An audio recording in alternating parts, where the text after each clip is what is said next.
successful, whatever you consider successful, if it's rich, whatever, it's not a magic trick. What makes it hard is your lack of belief that it can happen for you.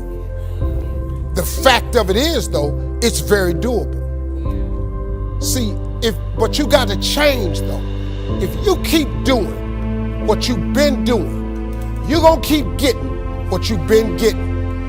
So if you're at a place in your life and you ain't happy with it, you have to change something. Ultimately, if you're going to have lasting change in anything, you're really talking about just raising your standards. I mean, I always tell people, if you want to know how to change your life, I give it to you in 3 words, boring as it sounds: raise your standards. Lasting change is different than a goal. You don't always get your goals, but you always get your standards. Maybe it would help you is to think about it this way. I try to explain standards to people with a different set of words. Think of it as everybody in life gets their musts. They don't get their shoulds. But when you decide something is a must for you, an absolute must, when you cut off any possible, you say, I'm gonna find the way, or I'm gonna make the way. Human beings, when they resolve things, when they make a real resolution inside themselves, which is they raise the standard, they make it a must, they find the way. What's your why? Why do you wake up in the morning? Why do you go out and practice? I'm about to give everything I got, and I will know if I don't get another gig, it won't have anything to do with the fact that I didn't put everything on the field. You know why I do what I do, and I do it so passionately? Because my grandfather was a high school dropout, my father was a high school dropout, I was a high school dropout, and we about to break the cycle. I do what I do, so my son won't have to go through what I went through. Some of you need to give up your cell phone, because the time you spend on your cell phone could be used for your success. The time you could be using to be successful, you're using it on the cell. And the cell phone is not bringing you nothing but a bill. And somebody has told you you couldn't live without it. I'm talking about going deep now, giving up stuff. Watch what it says. To be able at any moment to sacrifice what we are for what we could be. I don't do well in math. You're right. You ain't never studied. I'm not good in writing because you have never written before. But I dare you to fail in writing for a whole year to see if you can get to the end. I dare you to fail. I dare you to take that same class over and over again. I dare you to stop dropping classes like you soft.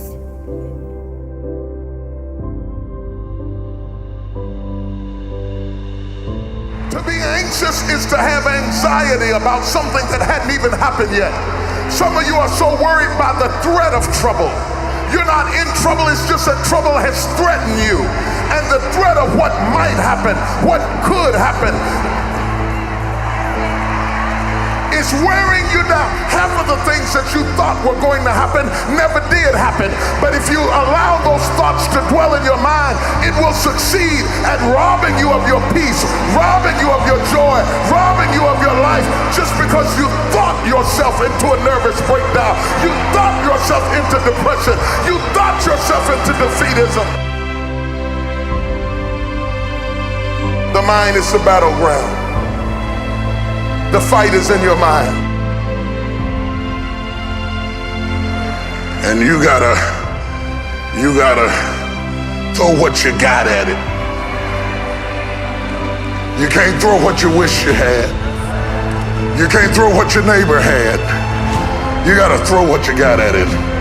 That's what separates the men from the boys, because you gotta throw what you got at it. If you don't tell me that you want something if you're not willing to throw what you got at it.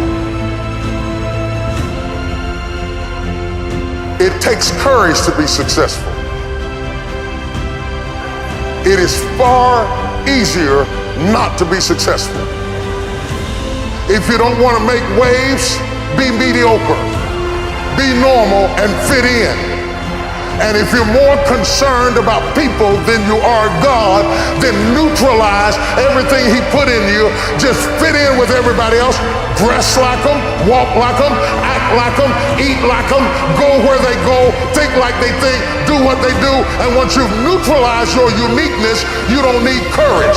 It takes courage to be different.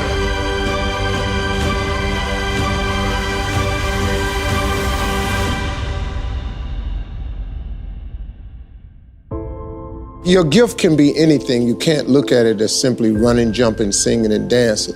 But I'll tell you one thing, your gift is the thing that you do the absolute best with the least amount of effort. For me, it was comedy. So once you identify it, then that's the beginning of it.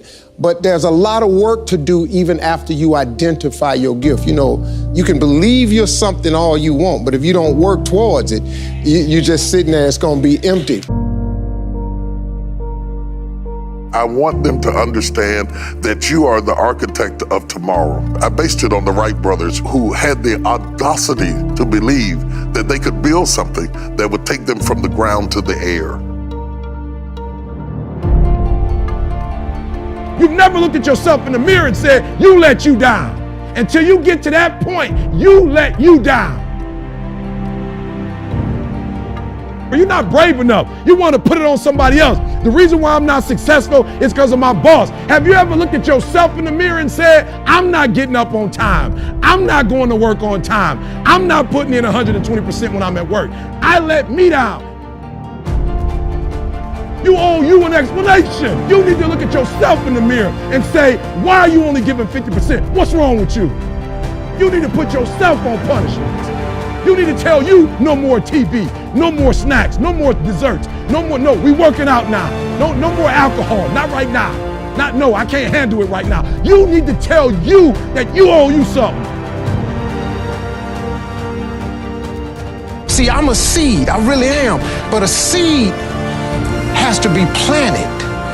A seed got to have dirt put on top of it. If you take a seed and throw it on the concrete and walk off, the sun just burn it up. But guess what? Dirt is necessary for growth and development. Dirt builds character. Dirt gives you the push-through factor. And you get dirt in a lot of different ways. All of y'all that had dirt thrown on you. And dirt ain't always what you want. It's somebody talking about you down on your job. It's somebody accusing you of something that you didn't do. It's somebody telling you you ain't gonna make it. See, that dirt builds character in you. When they talking about you, it teaches you to withstand it.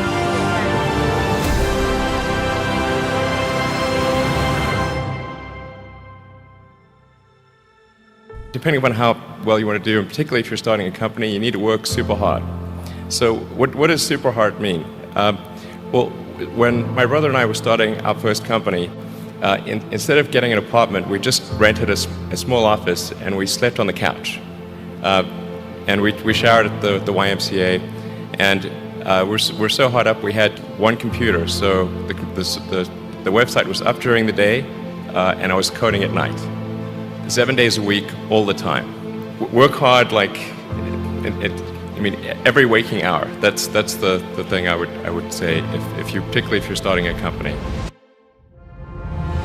Work on your focus. Perspective is everything. And let me tell you something. The problem with most of you is that you see difficult as something negative. For real. I want you to see difficult differently. Are you hearing me? I need you to see difficult differently. Now that weightlifter, when my man looking at those weights, when he got that iron is heavy, but he's not looking at that iron like, look how heavy the iron is. And he knows what it's gonna do. It's gonna tear his muscles to pieces. He gets it. But what he understands is that if he tears them down, they're gonna rebuild themselves. And when they rebuild themselves, they're that much stronger. Listen to me. The more you go through, the more difficult it is, the more challenging it is. Listen to me, the harder it is. Are you hearing me? The more challenging it is, all you're doing, baby, is building muscle. You're building muscle. So don't quit. Don't give up. Don't stare at them. Listen to me. You don't get bumped by staring at weights. You don't get bumped by look. You don't get healthier by staring at it. You get healthier by running up to it and grabbing it and pushing it. Look, push through that stuff. Push through it. You can get through it. He said he won't put on you more than you can bear. You can't get through it.